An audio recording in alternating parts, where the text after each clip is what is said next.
ए शानी, ला पैसे दे। ये क्या, सिर्फ 500? 1000 रुपए निकाल चल। तूने 500 ही बोला था। 500 एक का लेती है, तुम 2 थे। चल ज्यादा ड्रामा मत कर, चल जा। ए अवधू चल। ए शाने, कल आएगा ना तब देखेगी मैं तेरे को। अरे जान दे कमली, ये तो इनका रोज रोज का नाटक है। चल कम से कम 500 तो मिले ना। कई बार ये 500 भी अपने को नसीब नहीं होते। बहुत हो गया, पड़ोस वाले मोहल्ले में गोद भराई की रस्म चल रही है। अरे पर वो एरिया तो मल्लिका का है ना। और वैसे भी हम तो नकली किन्नर हैं। अरे तेल लेने गई मल्लिका, अब जो करेगी ना ये कमली करेगी।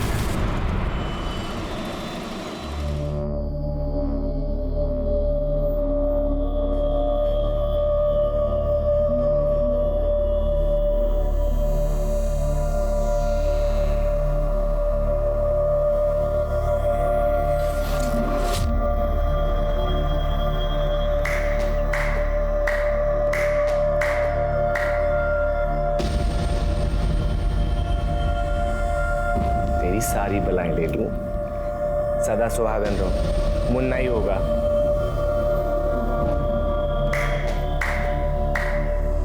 ए सेठ, किन्नर की दुआ कभी खाली नहीं जाती। घर में बेटा ही होगा, वो भी स्वस्थ। ला, अब हमारा मुंह मीठा करा और पर्स भी भारी।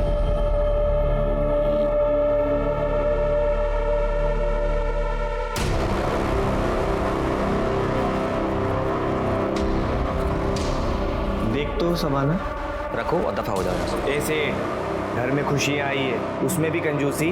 तुझे बोला ना, ये रख और दफा हो यहाँ से। चलो। 1000 रुपए तो दे, 500 रुपए बचा के करोड़पति बन जाएगा क्या? तू जाता है या मैं चप्पल निकालूं?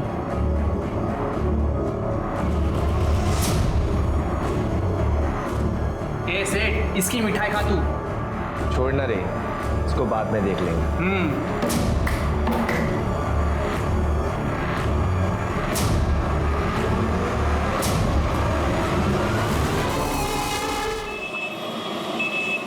देखो पारुल, तुम एक नहीं 10 काम वाली बाई रख लो, मुझे क्या एतराज हो सकता है? आपको क्यों एतराज होगा? मैं यहाँ पे बाई ढूंढती हूँ और आप उसके 1 महीने में चलती कर देते हो। देखो पारुल, जिंदगी नर्क बना दी इस आदमी ने। 5वीं बाई भी काम छोड़ के चली गई है इनकी वजह से। क्या इनकी वजह से? तुमने देखा नहीं चोरी की थी उसने? ताई जी के पर्स में से पैसे निकाले। हाँ, कोई बाई चोरी करती है, कोई इन पे बुरी नजर डालती है। आज 500 रुपए के लिए उस किन्नर की बद्दुआ ले ली। एक तो नौकरी छोड़ के बैठे पता नहीं क्या करते रहते हैं। खुद की बीवी तो डिवोर्स करके भाग गई है और सारा दिन घर पे पड़े रहते हैं। विशाल, मैंने तय कर लिया है, मेरा बच्चा इस माहौल में बड़ा नहीं होगा। मुझे अलग होना है। या तो तुम नया घर लो या तो इस आदमी को यहाँ से निकालो, वरना मैं चली जाऊंगी। पारुल, देखे तूने तेवर इसके? भैया इस घर में वही होगा जो पारुल चाहती है।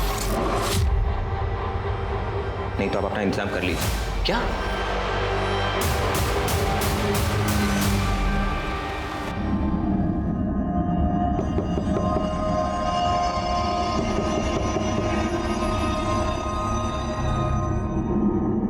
ये विनोद भैया को अभी क्या चाहिए?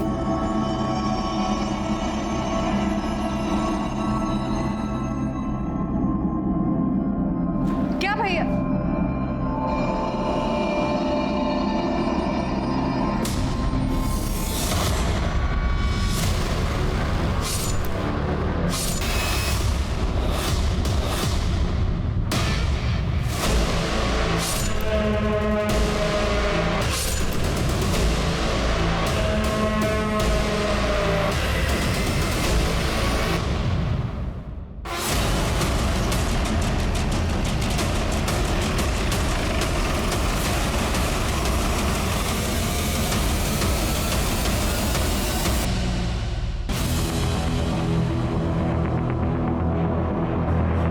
चारों तरफ अच्छे से चेक करो।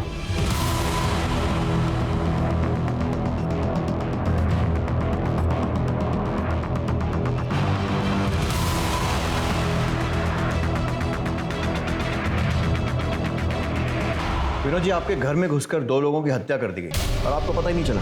कान पर जूं तक नहीं रेंगी। मेरे डिवोर्स के बाद सिर्फ मुझे इंसोम्निया और डिप्रेशन की शिकायत है। स्लीपिंग पिल्स लेके सोता हूँ। सर, कबर्ड्स को तोड़ा गया, सामान गायब। सब ले गए, रुपए, पैसे, जेवर। अंदर कैसा है, कुछ पता चला? सर, इसकी फर्स्ट एंट्री के निशान है। सर ये देखिए सर, शू प्रिंट के निशान है, पर ऐसा लग रहा है किसी ने शू पे प्लास्टिक कवरिंग पे। मतलब पूरी तैयारी से आए थे। विनोद जी, किसी से दुश्मनी आपकी है, आपके भाई की, या फिर हाल फिलहाल में कोई झगड़ा, या फिर किसी पर शक हो आपको? कौन मार सकता है?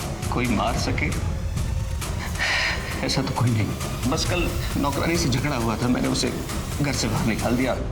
छोटी मोटी चोरी करती थी घर में। क्या पैसे निकाल लिए? अच्छा आप फोन रखो, मैं आपको कॉल करता हूं। शीला, तूने ताई जी के पर्स में से पैसे निकाले? क्या क्या क्या ताई जी के पर्स में से पैसे निकाले तूने ना? ये क्या कह रहे हैं भैया आप? मैंने तो ताई जी का पर्स देखा तक नहीं। अच्छा, तेरा पर्स निकाल, अभी पता चल जाएगा, सच्चाई सामने आएगी। पर्स निकाल। अरे पर्स निकाल। आप ये क्या कर रहे हैं? अरे भैया रुकिए, क्या आप क्या कर रहे हैं? तुम लोगों को दिखाई नहीं देता? चोरी की है इसने, ताई जी के पर्स में से पैसे निकाले हैं। पर्स निकाल, पर्स निकाल। क्या कर रहे हैं भैया आप? मैंने तो ताई जी का पर्स देखा भी नहीं। ऐसे आदमी के घर में मुझे काम नहीं करना है जो और की इज्जत ना कर सके। नौकरानी की डिटेल्स लो और उसको थाने बुलाओ। आसपास एरिया में चेक करो कोई भी सीसीटीवी है क्या। चोरी हुए सारे सामान की लिस्ट बनाओ और सारे गहनों की लिस्ट ज्वेलर्स के पास भेजो। चोरी तो कर ली है, कहीं ना कहीं तो बेचने जाएंगे। सर,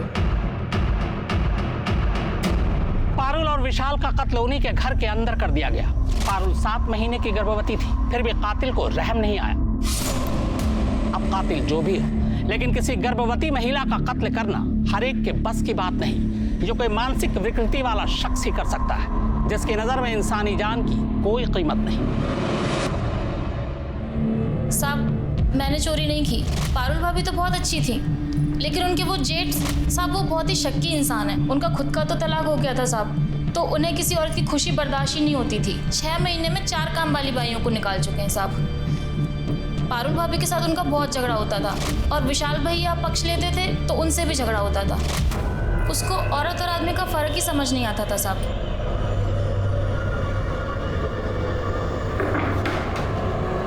भाभी, ये भैया मुझे ऐसे घूर घूर के देखेंगे तो मैं काम कैसे करूंगी? मैं भी एक औरत हूँ। अरे वो तुझे औरत है इसलिए घूर के नहीं देखते हैं, वो बहुत शक्की इंसान है। उन्हें तो लगता है कि मैं भी विशाल के पर्स से पैसे चोरी करती हूँ। मुझे भी ऐसे ही घूर के देखते हैं। ये सही है, उसने तेरी चोरी पकड़ी तो तूने उल्टा उस पर ही इल्जाम लगा दिया। नहीं नहीं साहब, मैं 10 घर का काम करती हूँ साहब।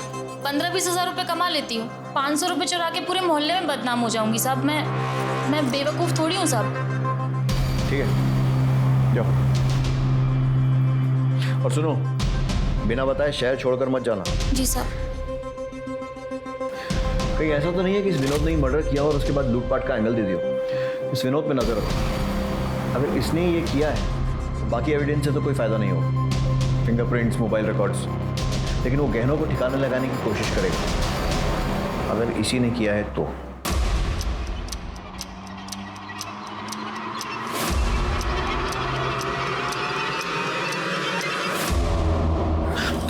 मेरी बात सुनो, देखो मैं पुलिस लेके आता हूँ, तुम बस एक बार सब कुछ बोल देना, उसके बाद ये लोग हमारा कुछ भी नहीं बिगाड़ पाएंगे। और अगर उसके बाद इन्होंने कुछ कहा ना तो सारे के सारे पुलिस लॉकअप में होंगे, मैं बता रहा हूँ।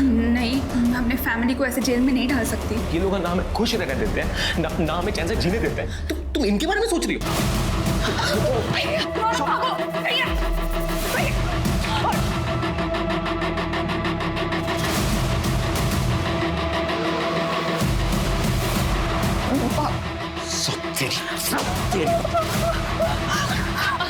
क्या कर रहे हैं? शकुन, इसे बांध के रख। नहीं पापा। आज के बाद इसे घर से निकलने मत देना।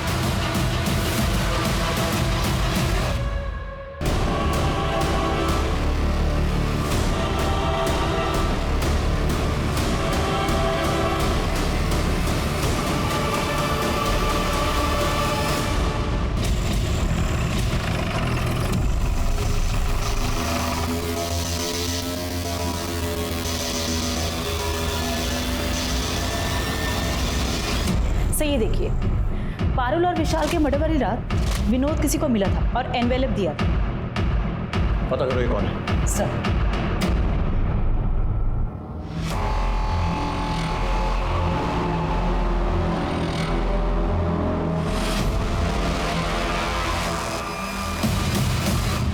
यार, मुझे कुछ ना कुछ जुगाड़ करना पड़ेगा। मैं कब तक टोनी के घर में काम करूंगा?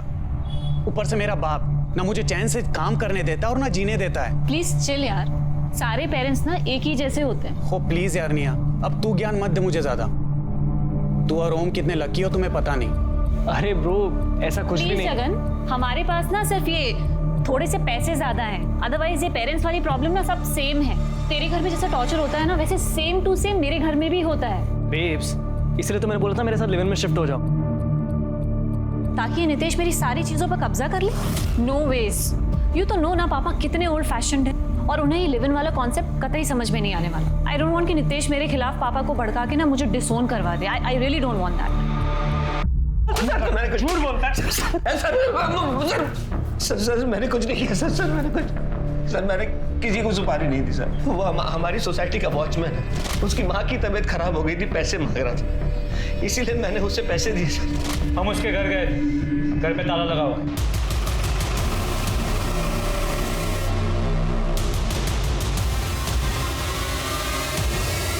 अपने गाँव गया होगा ना, मैंने पैसे इलाज के लिए दिए थे।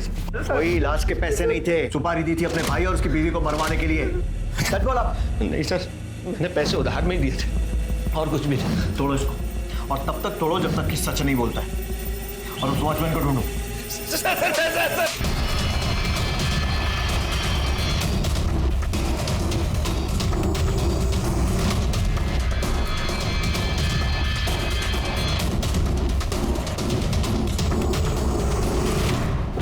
सर वो वॉचमैन के घर फोन किया था, वो वहां भी नहीं है। सर ये वॉचमैन बहुत ही शातिर है, उसने विनोद के अलावा और भी कई लोगों से अपनी माँ की बीमारी के नाम पे पैसे लिए, और उसकी माँ 2 साल पहले चल बसी।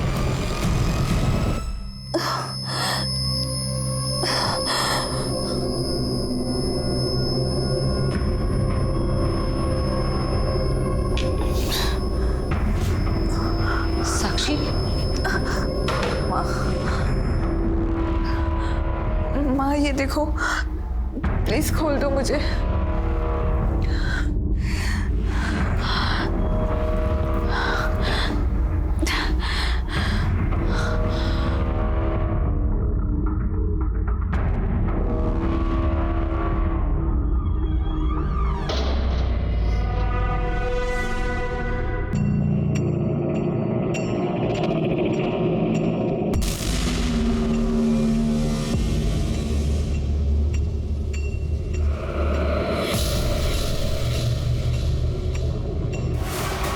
साक्षी, साक्षी, साक्षी, रुको, साक्षी।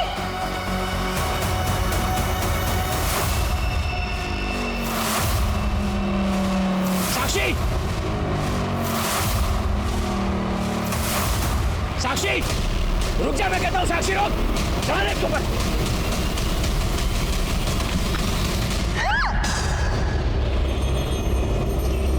यार तुम्हारे हाथ में तो जादू है, क्या टेस्टी खाना बनाया तुमने यार। सच बताऊं तो आज अपने दोस्तों से इतने टाइम बाद मिलकर बहुत अच्छा लगा। हाँ। कॉलेज से ज्यादा। वो निया स्वीट है, बट वो थोड़ा नकचड़ा है।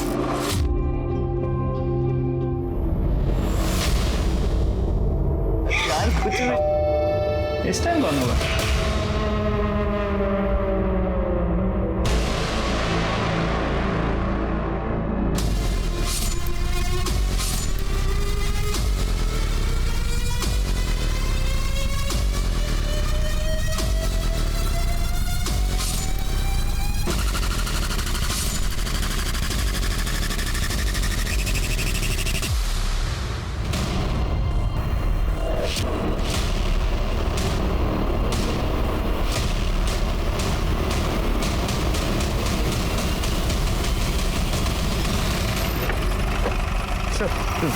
ये सफाई वाला उस पर कचरा लेने आया था, दरवाजा खुला था, उसने खून देख के हमें कॉल की। सही देखिए।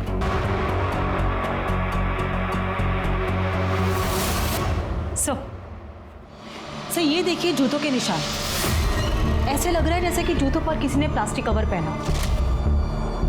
सर ये उसी तरीके के जूतों के निशान हैं जो कि विशाल और पारुल मर्डर केस में थे। और सर एक और बात, यहाँ भी चोरी हुई है। एक काम करो, आस पड़ोस में पूछताछ करो, आजू बाजू के एरिया में कोई भी सीसीटीवी फुटेज मिलता है चेक करो, फैमिली को बुलवाओ और चोरी हुए सामान की लिस्ट बनाओ, और ये भी पता करो कि वो वॉचमैन कहीं वापस शहर में तो नहीं आ गए। जी सर। मिश्रा ऐसा ही निशान पारुल के घर के दरवाजे पर भी था। चेक करो। जी सर। देख, हमें पता चला है कि तू नौकरी छोड़ के घर पे बैठा था, घर में सिर्फ पारुल और विशाल की चलती, इसीलिए तूने उन्हें मरवा दिया। अब ये बता कि किससे और कैसे? सर मैंने किसी को नहीं मरवाया। देख, 2 और लोगों का मर्डर हुआ है। अगर सच सच बोलेगा तो तेरी सजा कम करवा सकते हैं। सर मैं हाथ जोड़ता हूँ सर, मैं आपसे पहले भी कह चुका हूँ मैंने किसी को नहीं मरवाया।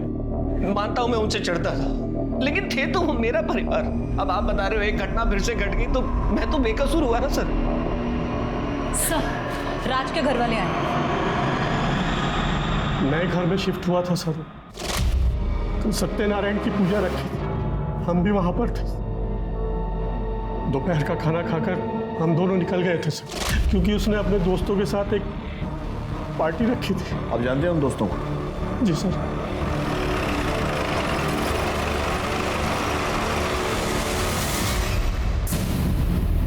मैं, राज और टोनी एक ही कॉलेज में थे। कॉलेज के बाद राज बिजी हो गया था, लेकिन हमारे कांटेक्ट में था। सर उसने और प्राची ने अपना 1 महीने में घर भी ले लिया था, और इनफैक्ट सर वो लोग खुश भी थे। इस बात से हम लोग प्राउड फील करते सर। सर हम तो उन्हें विश करने गए थे। तो जब तुम लोग वहाँ विश करने गए थे तो कुछ अलग या अजीब सा देखा? No sir, not at all. बल्कि राज और प्राची तो अपने फ्यूचर की बातें डिस्कस कर रहे थे हमारे साथ। अरे यार, इतने सारे गिफ्ट लाने की क्या जरूरत थी यार? अरे कैसे नहीं लाते यार, आफ्टर ऑल तो नए घर में शिफ्ट हुआ है। अच्छा, इसी बात पे कुछ खा। वाह, म्यूजिक सिस्टम, ये तो पक्का निया की पसंद होगी। हाँ, of course, I knew it. मैं अभी प्ले करता हूँ। अच्छा राज, हाँ, do you mind if I ask कि तू सिंगल चाइल्ड है ना, तो फिर यहाँ पे अकेले घर पे क्यों शिफ्ट हुआ? वेल, हमें भी तो अपनी प्राइवेसी चाहिए ना, हम भी थोड़ा लाइफ एंजॉय करना चाहते हैं, और फिर हम बेबी भी प्लान कर रहे हैं तो। व्हाट यार, अभी तो शादी हुई है, इतनी जल्दी क्या है बच्चे की? ओ मॉडर्निटी की देवी। यार तुम लोगों का ना मुझे सीरियसली कुछ समझ में नहीं आता है। फिर छोड़ो यार, लेट्स हैव सम फन।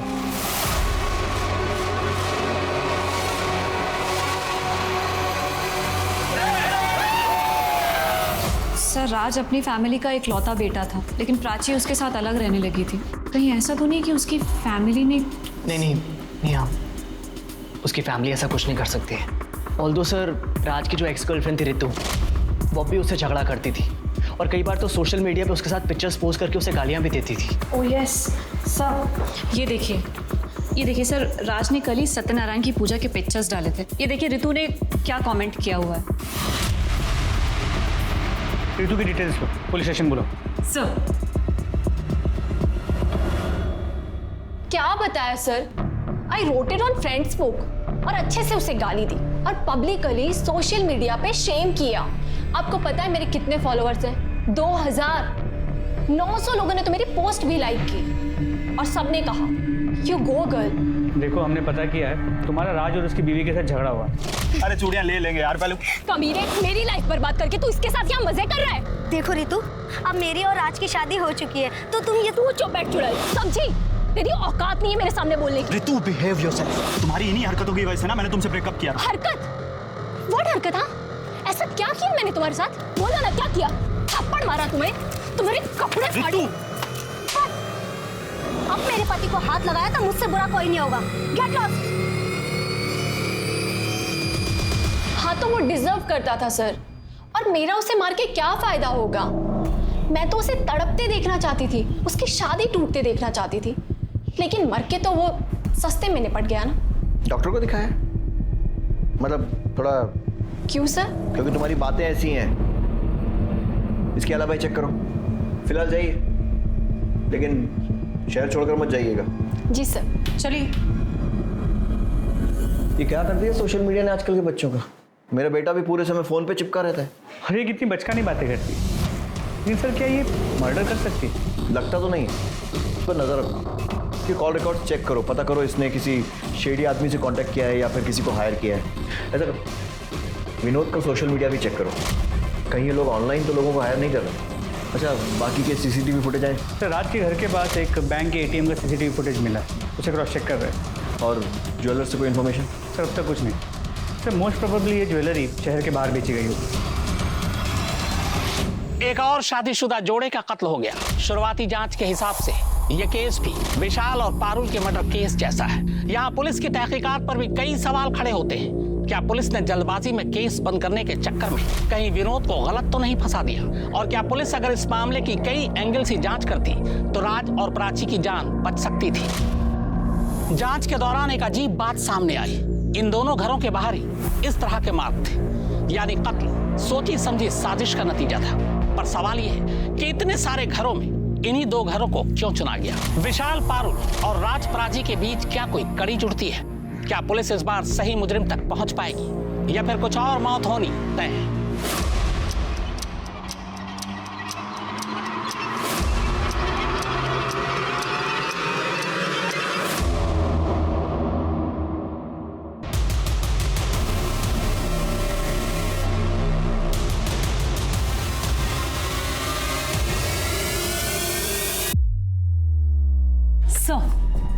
सो ये देखिए,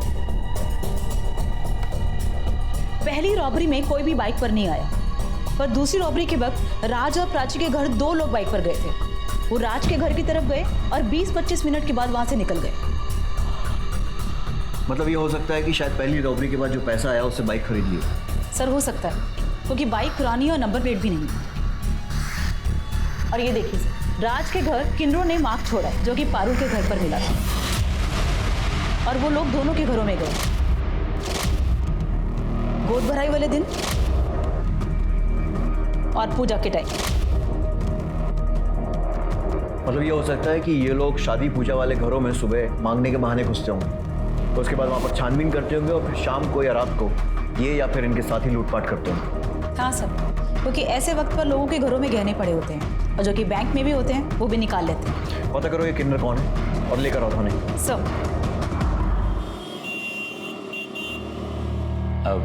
वैसे हमारी साक्षी बहुत सुंदर है, वो उसका एक्सीडेंट हो गया ना, इसलिए थोड़ा मुरझाई सी लग रही है। कोई बात नहीं भाई साहब, साक्षी की सुंदरता कम नहीं हुई है ना निखिल? हमारी तरफ से ये रिश्ता पक्का समझिए। साली चुड़ैल, नकली किन्नर का ही की। मैं तेरे को बोली ना मेरे एरिया में आने का नहीं करके। मल्लिका, ये एरिया तेरा बाप का है क्या? अरे बाप निकल के करे तो।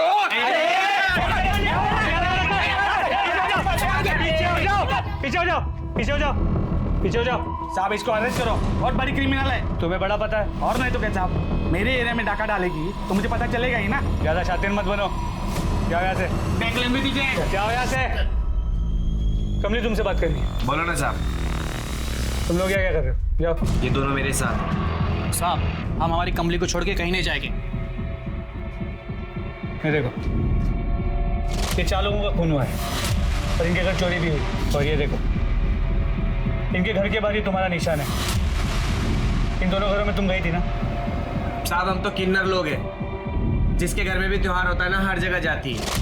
और क्या है ना कि उस लड़की का गोद भराई था, इसीलिए हम लोग मार्क लगाए। साहब बाद में बहुत लफड़ा होता है, इसीलिए हम जिधर भी जाते हैं अपना मार्क लगा देते हैं। और वैसे भी साहब हम लोग तो दोपहर में गए थे। उन दोनों रात को तुम कहाँ थे? वो उधर हाईवे के बाजू में साहब, उधर कभी भी जाके देखना, रात को हम उधर ही रहती है। पूछ लो जरा। हाँ, हम हाईवे के पास ही थे। 1 मिनट, इसका क्या मतलब है कि शादी में जो पैसे लगेंगे वो तेरा हिस्सा है एंड ऑल? यही होता है और यही हमारी रीत है।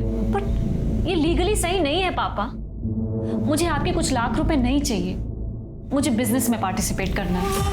पापा, बिजनेस संभालने के लिए मैं हूं ना। पर मैं भाई से बेटर हूँ पापा, आपको पता है। निया, पापा प्लीज प्लीज पापा। ओके, तो एक डील करते हैं ना? अच्छा, हाउ अबाउट 1 महीना भाई बिजनेस संभाले और 1 महीना मैं संभालूं, फिर देखते हैं कि कौन बेटर है। प्लीज पापा, अपनी बेटी को एक मौका तो दे सकते हैं ना? अच्छा ठीक। पर पापा कैसी बातें कर रही है ये? पापा धंधे में थोड़ी ना ये सब चलता है, बस 1 महीने की तो बात है।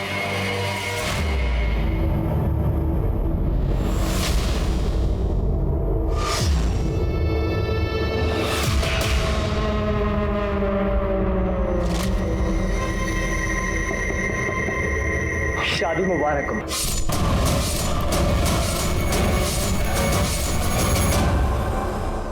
सर, पोस्टमार्टम और फोरेंसिक रिपोर्ट पारुल और विशाल के केस जैसी। धारदार चाकू से वार किया गया। घर में ना कोई डीएनए मिला है, ना किसी भी तरह के प्रिंट्स। हैं कौन ये लोग? हवा में से आते हैं और हवा में गायब हो जाते हैं। शुरू से शुरू करते हैं। पारुल के घर इन क्रिमिनल्स ने खिड़की से फोर्स एंट्री की थी, जबकि राज के घर ये लोग सामने के दरवाजे से घुसे थे। नहीं सर, राज के घर पे कोई फोर्स एंट्री का निशान नहीं था। मतलब ये हो सकता है कि कोई जान पहचान वाला आदमी था। तो या फिर ये भी हो सकता है कि राज के घर में किसी ने मदद मांगने के लिए नॉक किया, तो राज ने बिना कुछ सोचे दरवाजा खोल दिया। पॉसिबल है। और वैसे भी अगर तैयारी से आओ तो 2 लोगों को मारकर लूटने में ज्यादा मुश्किल नहीं होती। राज के घर के आसपास हमें 2 सस्पेक्ट बाइक पर दिखे, लेकिन पारुल के घर के आसपास हमें कोई सस्पेक्ट नहीं दिखा, ना आते हुए ना जाते हुए। सर हो सकता है वो बाइक पर आए ना हो, इसलिए हमें मिस कर दिया हो, वो पैदल आए हों।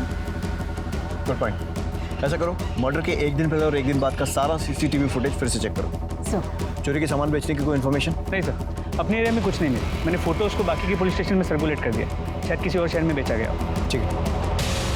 इस तरह की लूट और किलिंग की वारदातें शहर के अलग अलग इलाकों और घरों में हुई थी, लेकिन पुलिस की सस्पेक्ट लिस्ट में एक भी ठोस नाम सामने नहीं आ रहा था।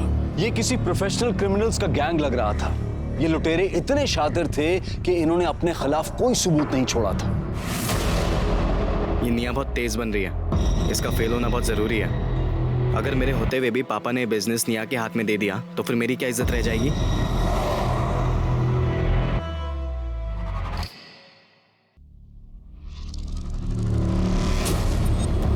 ये यहाँ क्या कर रहा है? जानते हो इसे? जी सर, उस दिन कैफे में देखा था, राज का दोस्त है। सर कमली के अलावा यही एक कॉमन लिंक है।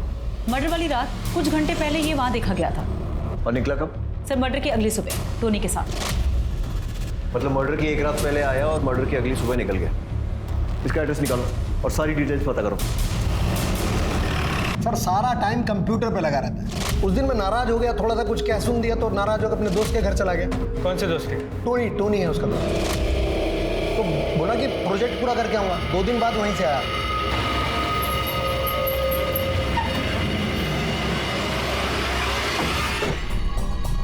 टोनी डिसोजा। जी सर। तुम जगन के दोस्त हो? हाँ सर। जगन के बाप ने कहा कि वो 30 अप्रैल की रात तुम्हारे यहाँ पे रुका था। हाँ सर, वो 2 दिन मेरे साथ रुका था। तुम क्या करते? सर मैं कॉल सेंटर में जॉब करता हूँ। क्या है सर, सुबह जल्दी चले जाता हूँ, शाम को लेट आता हूँ। जगन के आने के बाद मैं सो गया था और सुबह चले गया जल्दी, और नेक्स्ट डे उसे मैंने ड्रॉप भी कर दिया था सर। सर आपके कहने पर मैंने जगन और टोनी के क्रेडिट कार्ड्स और एक्सपेंसेस चेक किए। पिछले 1.5 महीनों में काफी लाइफस्टाइल में चेंज आ गया। उठा कर ला दोनों को। सर मैंने कुछ नहीं किया। शुरू हो जाओ। मैंने कुछ नहीं किया है सर। और सर राज और प्राची की हाउस वार्मिंग पार्टी के बाद हम लोग ओम के फ्लैट पे चले गए थे सर, पार्टी कंटिन्यू करने के लिए। सर मैंने चेक किया है, इन लोगों की मोबाइल लोकेशन ओम के घर की है। मैं जितना इस केस को स्टडी करता हूँ, मुझे ये मामला सीरियल किलिंग का लगता है। सीरियल किलर होता क्या है, कैसा होता है? सीरियल किलर में खून करने की तलब होती है, कत्ल करने का एक खास पैटर्न होता है।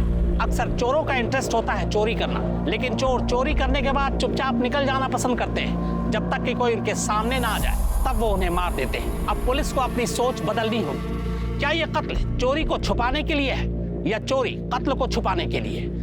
क्योंकि अगर ये मामला सीरियल किलिंग का है तो फिर कई मौत होनी अभी बाकी है। नमस्ते आंटी, साक्षी को मैं तैयार कर देती हूँ। ठीक है, पर जल्दी करना। ठीक है।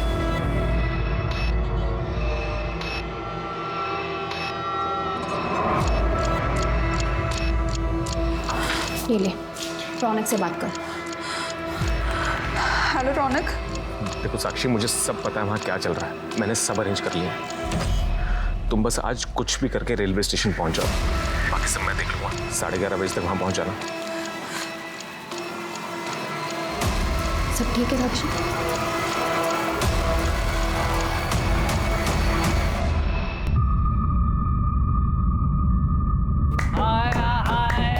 बधाइयो सेठ, बधाइयो। घर में खुशियां आ रही है तेरे। चल्ला शगुन दे। हाँ हाँ।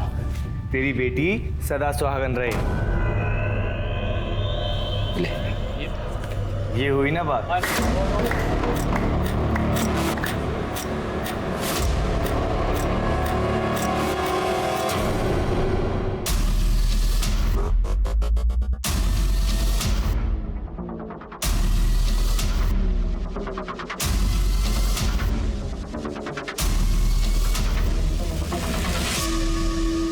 सारी तैयारियां हो गई ना? हाँ। मैं कुछ और सुनने वाला। ए, कौन है वहाँ? पकड़ इसको पकड़।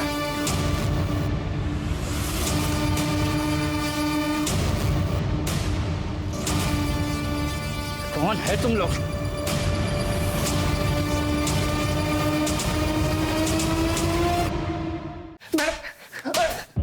बहुत नाक में दम किया तुम लोगों ने। इतनी मर्डर्स और चोरियां? मैडम हम दोनों सच कह रही है, हमने कुछ नहीं किया। तो उस घर में क्या शादी के लड्डू खाने गए थे आधी रात को? मैडम वो तो हम उस लड़की को भगाने। एक मिनट, लड़की को भगाने? वो साहब कितना अच्छा मुख है तेरा, जी करता है तेरी सारी बलाएं। ये लोग मेरी शादी जबरदस्ती कर रहे हैं, मुझे आज रात यहाँ से भागना है, प्लीज मेरी मदद कर दो। मतलब उस लड़की की जबरदस्ती शादी हो रही है? जी साहब। साक्षी को फोन लगाओ। सर नहीं सर, मेरी शादी मेरी मर्जी से ही हो रही है, वो कमली आपसे झूठ बोल रही है। ठीक है।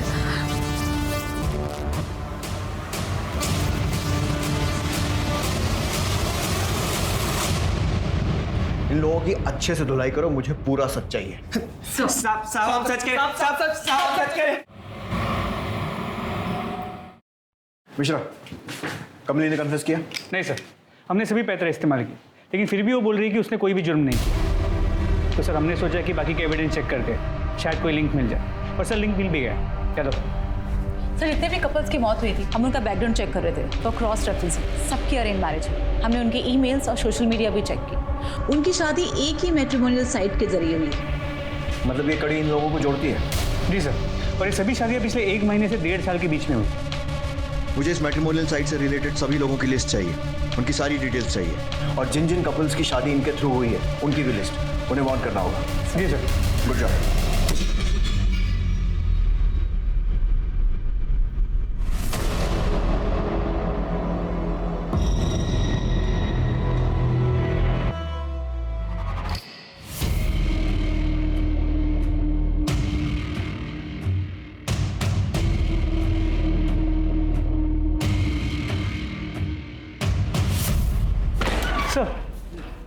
सर टोनी डिसोजा, पारुल का पड़ोसी और राज का दोस्त। ये उसी कंपनी में काम करता है जो विवाह केंद्र का वेबसाइट मैनेज करती है, और इस टोनी ने आज ही साक्षी और निखिल का अकाउंट भी एक्सेस किया है। ये साक्षी वही लड़की है ना जिसके यहाँ वो किन्नर चोरी करने गए? हाँ सर। 1 मिनट, बहुत बड़ी गलती हो गई हमसे। ये क्रिमिनल्स लड़की के मायके नहीं बल्कि उसके ससुराल में चोरी करने, लूटपाट करने और मारने जाते हैं। शायद कमली सच कह रही थी। यार गाड़ी निकलो। मिश्रा, फौरन उस कैफे में पहुंचो जहाँ टोनी मिलता है, और उसके बाद हमको ज्वाइन करो। सर।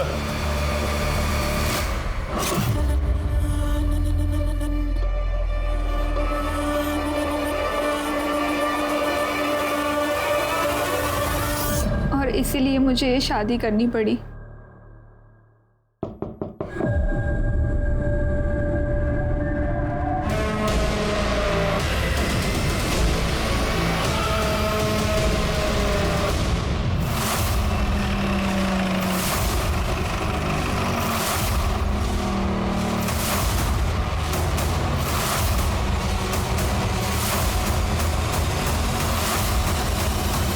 शादी मुबारक हो। हाथ पीछे, मैं तो खोपड़ी पे गोली मारूंगा। पीछे चाकू पे देख, पकड़ो दोनों।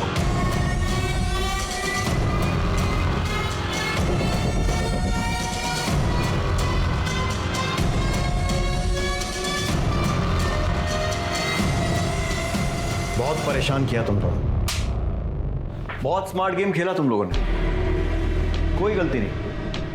परेशान हो गए थे हम लोग, समझ ही नहीं आ रहा था करें क्या। फिर हमने वही किया जो हम लोग हर बार करते हैं, कॉल रिकॉर्ड्स को अच्छे से चेक किया, और एक चीज नजर आई, हर मर्डर और लूट के पहले तुम चारों की लोकेशन ओम के घर पर ही मिली, और तब लगा कि यार दाल में तो कुछ काला है। तुमको उठाने पहुंचे तो तुम्हारा भाई नितेश, उसने तो पहले ही पुलिस को फोन कर दिया था तुम्हें पकड़वाने के लिए।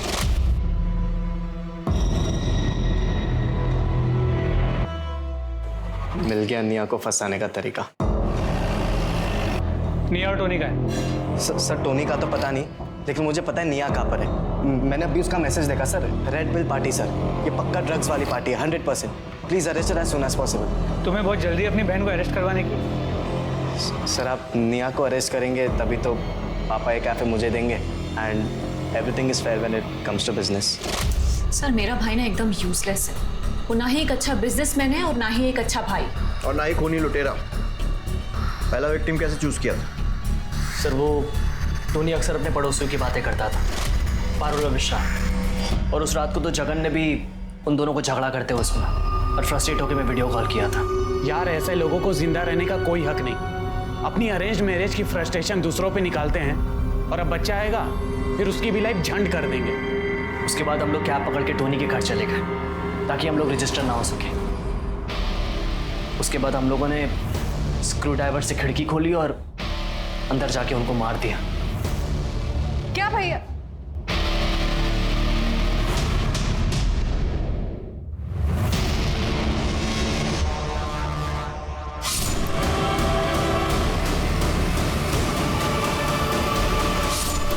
पहली बार था सर, पर क्या किक थी। एक काम करते हैं, थोड़ा सामान लूट लेते हैं, लूट का मामला लगेगा और टोनी और जगन का मुंह बंद रखने के लिए भी काफी होगा। Smart girl. चल।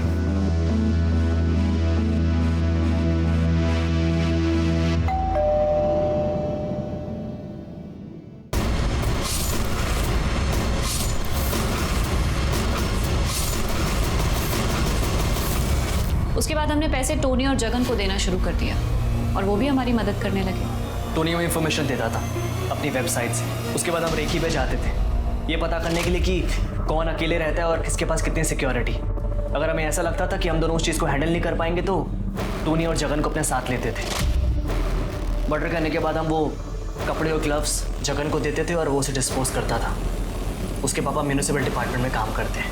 हमें मज़ा आने लगा और टोनी और जगन की पैसे की प्रॉब्लम सॉल्व होने लगी थी। So basically a win win situation for us. और जिन बेचारों को मारा उनकी फैमिली के लॉस का क्या, उसके बारे में सोचा कभी? अब ये बताओ उन बेचारों को क्यों मारा? तुम्हें तो पैसों की कमी भी नहीं थी ना? सर ये मेरा प्लान था, मुझे शादी नहीं करनी थी लेकिन ज़बरदस्ती मेरे पेरेंट्स ने मेरी अरेंज मैरिज करवा दी थी और शादी के अगले दिन ही लड़की अपने आशिक के साथ भाग गई थी। उसके बाद से मुझे नफरत हो गई थी अरेंज मैरिज से, खासकर कि उन लोगों से जो रिलेशनशिप में होने के बाद अपने पेरेंट्स के प्रेशर में आके अरेंज मैरिज करते। फट्टू होते ऐसे लोग साले। और मुझे प्रॉब्लम थी बच्चों के क्रेज से। अरे पॉपुलेशन इतनी बढ़ रही है सर, मतलब अगर प्यार नहीं है तो शादी करके बच्चे पैदा करने का क्या फायदा? और ये पेरेंट्स, इनके साथ जो जबरदस्ती हुई ये अपने बच्चों के साथ भी वही करते हैं। For what? किस लिए? ऐसे बढ़ाएंगे अपने वंश का नाम? बहुत क्रांतिकारी विचार हैं तुम लोगों के, और मेरे हिसाब से आपके आगे आने वाले कुछ साल जेल में बीतने वाले। सीरियल किलर को पकड़ना इतना मुश्किल क्यों है? मैंने अपने करियर में कई सीरियल किलर से मुलाकात की और बात की और जो चीजें समझ में आई वो ये है कि एक तो सीरियल किलर हमारे आसपास होता जरूर है पर शक की कोई गुंजाइश नहीं छोड़ता, बेहद लो प्रोफाइल रहता है, उसका टारगेट बहुत साफ होता है, वो हमारे आसपास होते हैं, हमारे बीच में होते हैं, लेकिन कभी भी शक की कोई गुंजाइश नहीं छोड़ते। और यही वजह है कि दुनिया की कोई भी पुलिस हो, सीरियल किलर को पकड़ना उनके लिए सबसे मुश्किल होता है। अब मैं अनूप सोनी आपसे विदा लेता हूं, फिर मुलाकात होगी क्राइम पेट्रोल सतर्क में एक और नए केस के साथ और उस पर हमारे एक्सपर्ट के विश्लेषण के साथ। तब तक अपना और अपने परिवार का ख्याल रखें, सतर्क रहें, सुरक्षित रहें और देखते रहें क्राइम पेट्रोल सतर्क। जय हिंद।